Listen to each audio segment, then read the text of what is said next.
Hey guys, thanks for joining me for this quick little jazz mandolin lesson.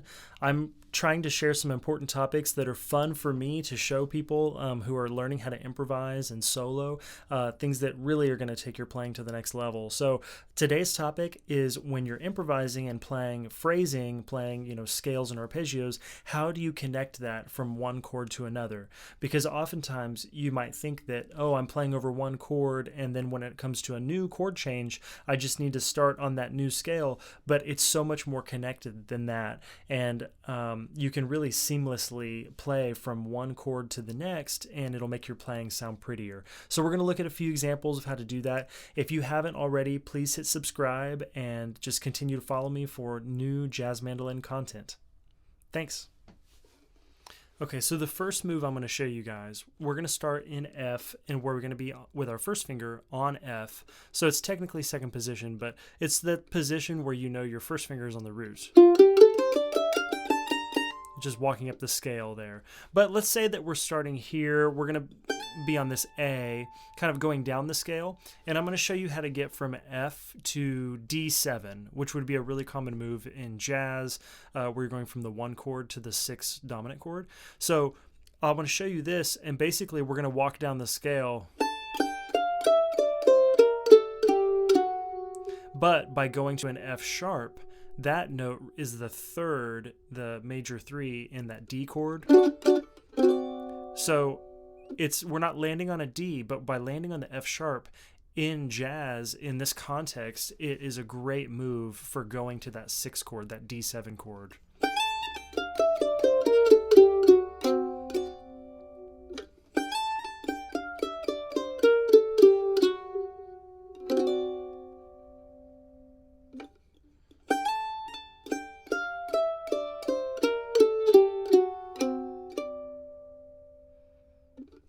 Okay, we're still in the key of F, but for this next move, I want to show you a good idea for going to the 2 chord, so going to G7. Let's say that we're in the same position where we've got our 1 on the root on F, and the trick here, the thing that you need to know before we do the lick, is that the way I'm treating that G chord is that I'm basically playing what's called a sharp 11. So when I play a G7, I can have that C sharp note, and the scale that I'm using to get that sound is D melodic minor.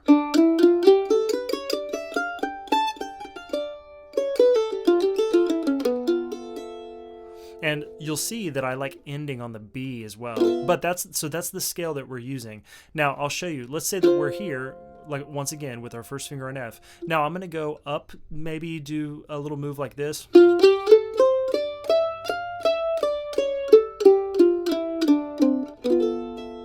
So I'm going to start on this F, and then I'm including that C sharp note just at the same time that we're going to a G7 chord. So that's really, instead of being so explicit where, a new chord comes, you don't have to start on the root. You don't have to start on a G note. You can start on a cool note within that chord. And as I mentioned before, I like to end with that B there, which really helps identify it as that G chord.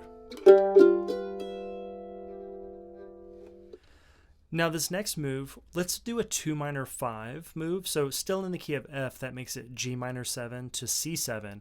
And I want to say before I play the starting lick, that oftentimes when I'm playing a 2 minor 7 chord, I'm thinking of it as a 4 major chord, because those are the relative major, relative minor relationship to one another. So for instance, if it's G minor 7, you could play B flat major 7.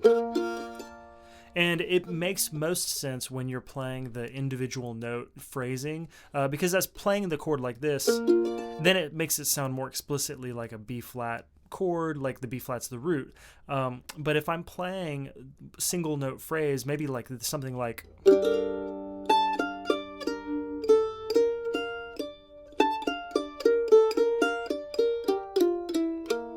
So the move I actually want to show you, so what I did is basically I'm using that B flat major 7 scale.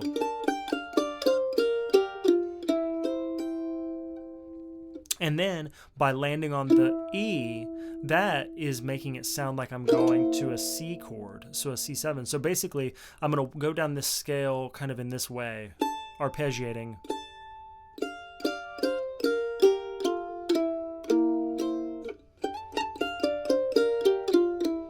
So you can see as I walk down the scale, kind of arpeggiating here, then scale. Well, by landing on that E, then it makes it sound like I'm going to C7. Okay, for this last move, we're going to say that we could still be in the key of F, but we're going to do basically from the 4 major to the 4 minor chord. So in this context, that's B flat major to B flat minor. So I want to show you this move. Similarly, earlier how I started out with my finger on the root here. Well, let's say that my finger's on the root on this B flat, like we've already made it to that B flat chord. And so I'm going to do an arpeggio move, and I'm actually going to make it a little more complicated and throw this one at you guys. So let's say that I've got my B flat here on the root, and I'm going to arpeggiate up, but I'm going to play that major 7A and then slide up with my 3rd finger to that B flat. And then now this puts me in this position. So basically I can have a whole new phrase coming out of this.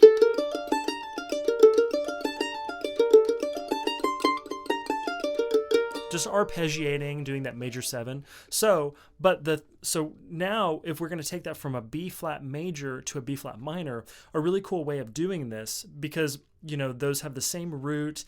So really the main difference is going to be that 3rd. Instead of a major 3rd, you're going for the minor 3rd. So I'm going to show you that I'm going to go up that arpeggio in that scale. I'm going to do this arpeggio first like this.